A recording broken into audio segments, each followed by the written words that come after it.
This is the Commonwealth, where we talk with creators of disruptive change. Today's guest is Hannah Klitz. Hannah is the founder and owner of Oak Barn Beef. Hannah grew up in a town of 311 people and started her business by selling her family-raised beef directly to consumers. I have been friends with Hannah for quite some time. She got married a couple weeks ago, so this is the first time I pronounced your new last name. So hopefully You nailed it. Okay, perfect. Probably better than I do, honestly. Okay. All right, perfect. Well, Hannah, thank you for joining me. Yes, thank you for having me. Yes. So to kind of start with, I would love to give people a sense of where Oak Barn Beef is at today. Right before recording, you mentioned talking to a customer in Arizona. So how many units are you shipping, and where are your customers located, and how's it going? Yeah, so we have shipped to all 50 states. So we hit that in, let me think, January of 2020. Congratulations. Actually. Yes, so that was super exciting to hit that. What was the last state? I think it was New Mexico. Okay. Yes, all right. and actually one of my friends from there purchased some beef jerky or something just so I could check it off, but I'm counting it. Yeah, so. for sure counts.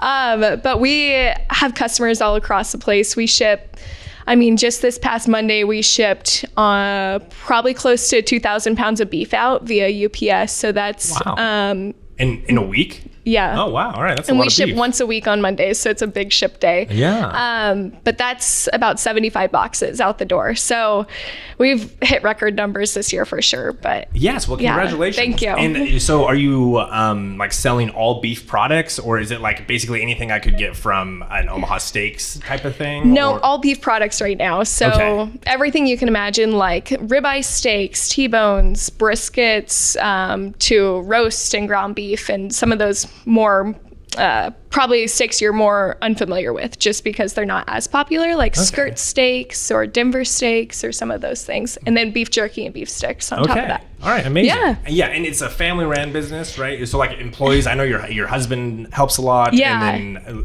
I actually own the business myself. Yes. So I just work with my family farm. Okay. And so technically Oak Barn Beef purchases cattle from Esch Cattle Company. Okay. And since then we've actually expanded to purchasing cattle from another family farm too, and located in Nebraska. Wow. So, okay. Yeah. And then my husband Eric helps a lot, and actually his parents help a lot as well. Wow. So, all right. Yeah. Nice. Yeah. It's been cool to see this, because I remember you pitching at a million cups, and then presenting it in motion. That it's been cool to see this grow. Over the past few years.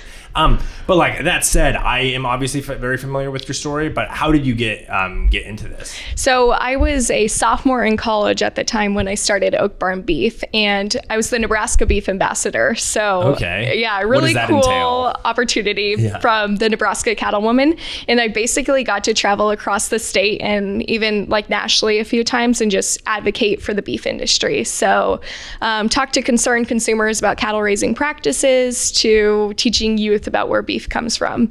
So my aha moment was when a third grader from a rural community had told me that eggs come from cows because they're next to the milk in the grocery store. And just, I heard so many crazy comments like that, and I realized the huge disconnect between producers and consumers, and decided I want to help fill that gap by selling our beef directly to consumers and kind of telling our farm story while I do that. Yes. Since first hearing that third grader make that comment, what have you learned about the consumer?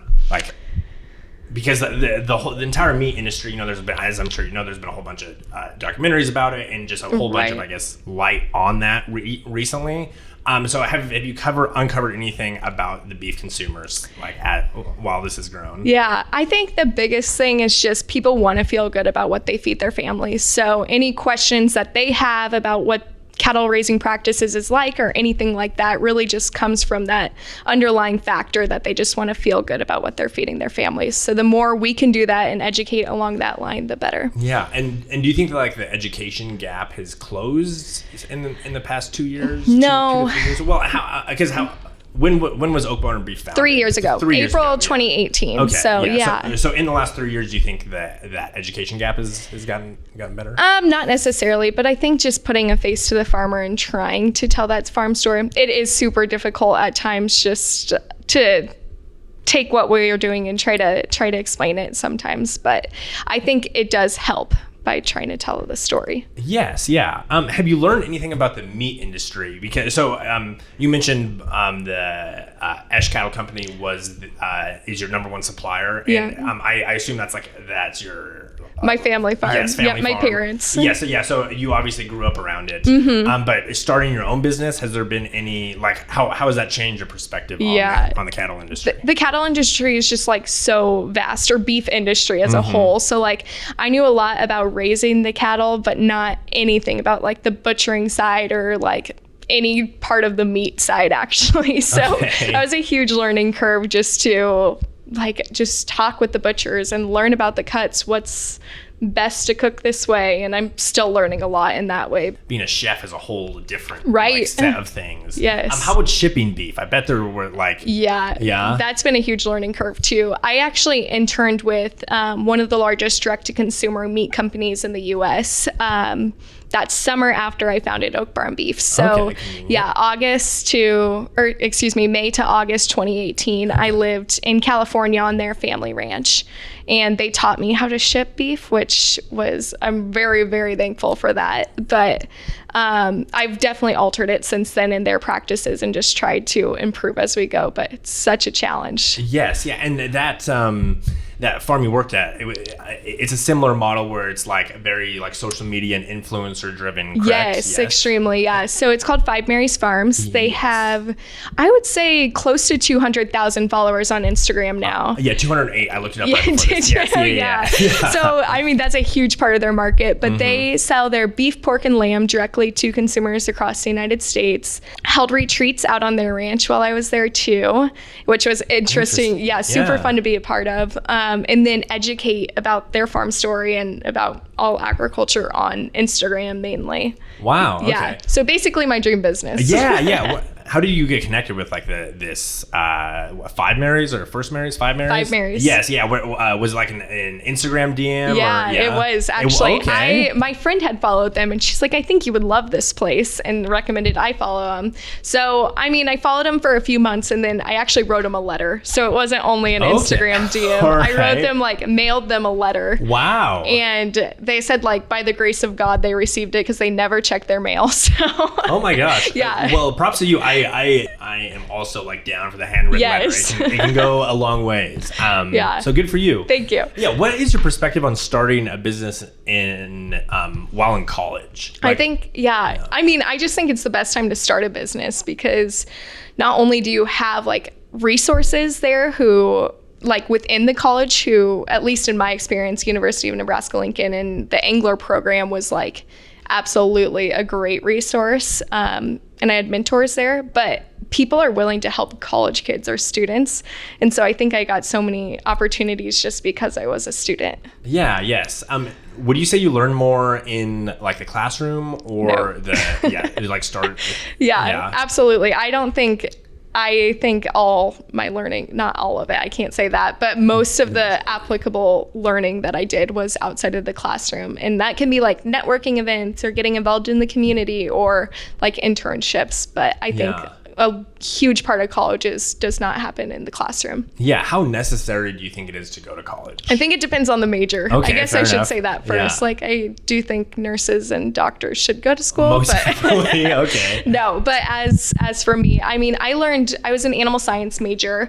So I learned a lot about raising the cattle and some of those things that the science behind everything, which I really thought was interesting too. Yeah. And even about the beef side, I'll throw that in there too. I had a lot of meat science classes that helped as well. Okay, interesting. Yeah. So I was a 4-H kid and showed cattle. And I one time got knocked out of the showmanship competition because I couldn't point to where the pole of the calf is, which is the bone at the top of the head. Yep. Which I now know because I lost. You'll never forget. I will never forget it. I probably couldn't point to most other places on any livestock even, but I know where the pole of a calf is. Yes. Even kind of going into the meat industry, because again, just following Midwest politics, the meat industry has been a hot button issue within that. What do you think of the Beyond Meat, that I guess new category of food? Yeah. I think everyone's entitled to their own opinion. I think that's a big part of it. So like if somebody wants to be vegetarian and eat that, like it's not my place to correct them, but I just think as long as they do like the resource of what goes into those products, and I do think beef is always going to be a superior product just because of the like taste and quality and the natural aspect of it too. Yeah.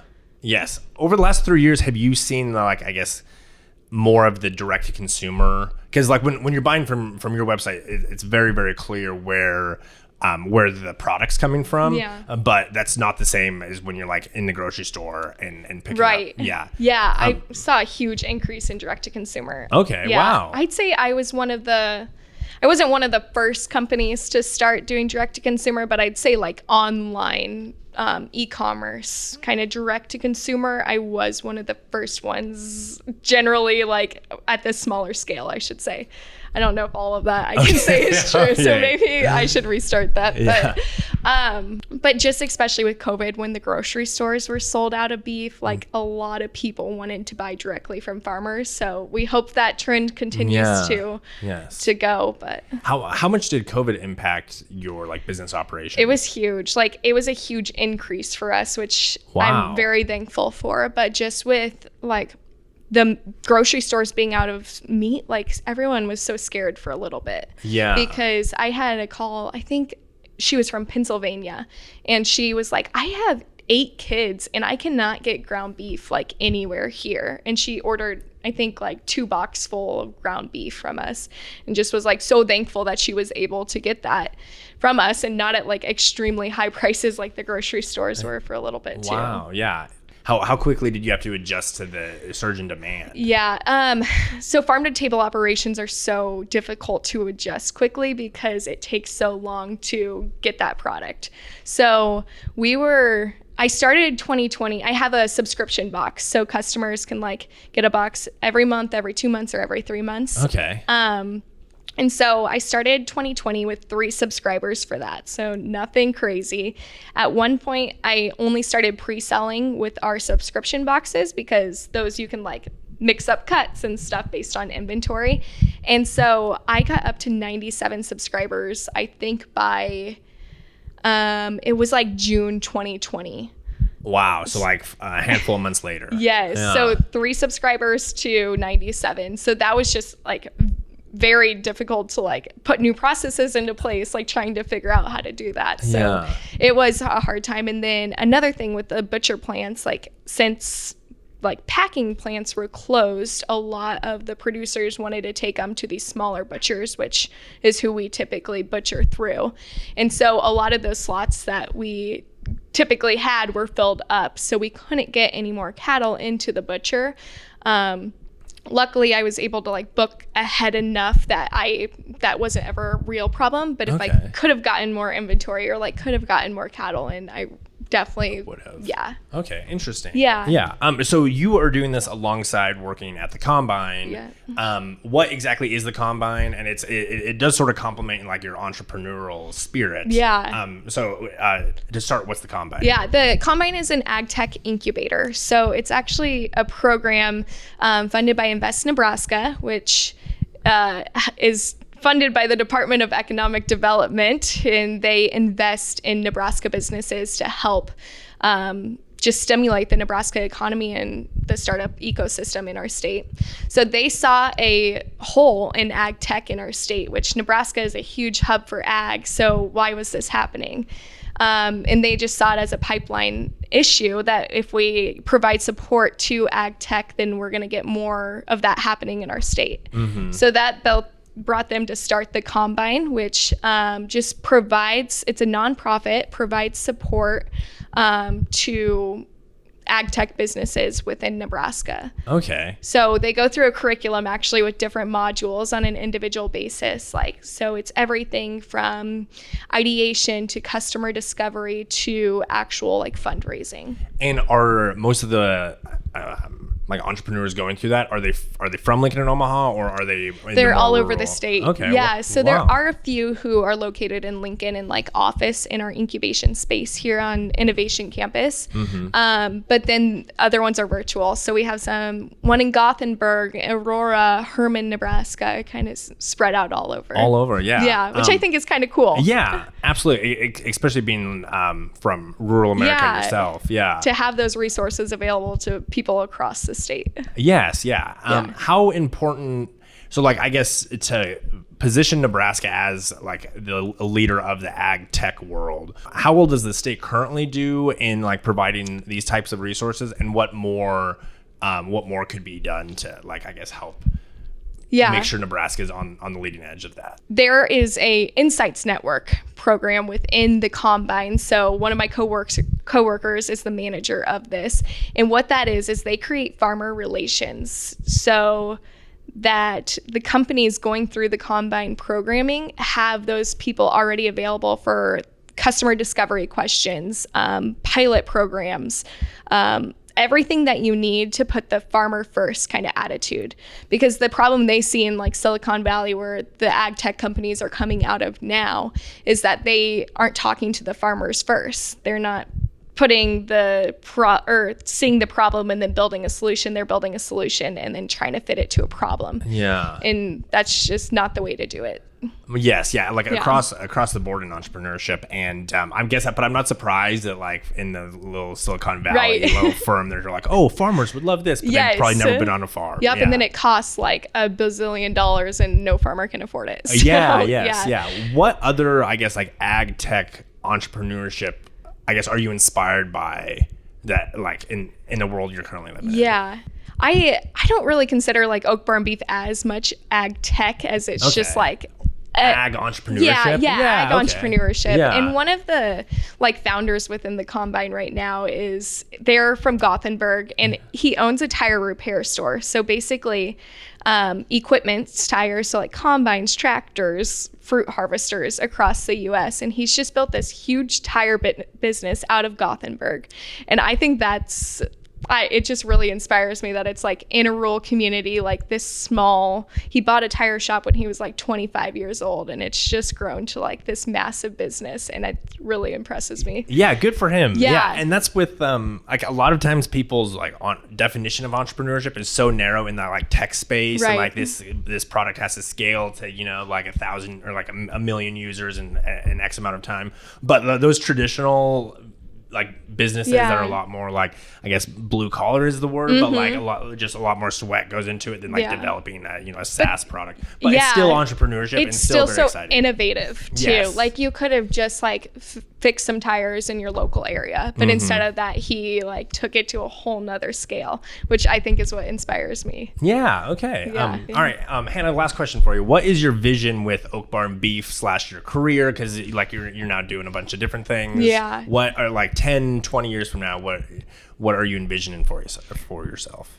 I always have such a hard time with this question just because it's hard to think that far out. But I think I do want to do Oak Barn Beef full time eventually. So I think in the coming years, it'll be to that point. I'm really, really enjoying my job with the Combine though. Okay. I just think there's so much synergy, and I'm learning so much from like the other entrepreneurs and just like being around in the ecosystem, that I think it's doing like Oak Barn Beef a lot of good as well. Amazing. Yeah. So just continuing to grow that and serve customers across the United States delicious Nebraska beef. Well, Hannah, thank you for joining me. And thank you for listening to today's episode of the Commonwealth. We are a product of KZUM Radio and Herd at Media.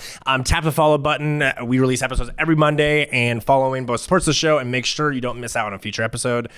This show is edited by Kyle Kua, produced by Hunter Bergman. What's up, Hunter? And social media promotions ran by Ashley Hansen. We will see you back next Monday.